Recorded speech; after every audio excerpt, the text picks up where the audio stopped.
আমরা কথায় কথায় বলি থাকি, ভাগ্য যা আছে তাই হবে। একটু চেষ্টা করলে ভাগ্যটা পরিবর্তন করা যায়। আপনার টেবিলে বসে শুধু যদি বলেন যে পানি খাবো, পানি খাবো, পানি দাও, আল্লাহ তাআলা তা করবে না।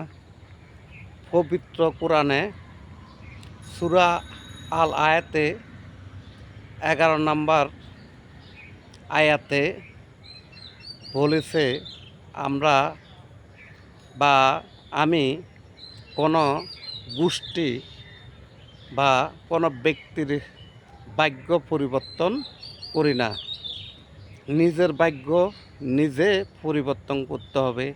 তাই আসেন ভাই, আপনার ভাগ্য যা হবে তা না বলে নিজের ভাগ্য নিজে পরিবর্তন করি। ছোট ক্ষুদ্র একটা ব্যবসা করেন, ক্ষুদ্র একটা কাজ দিয়ে শুরু করুন। আপনার ভাগ্য আপনাকে পরিবর্তন করতে হবে।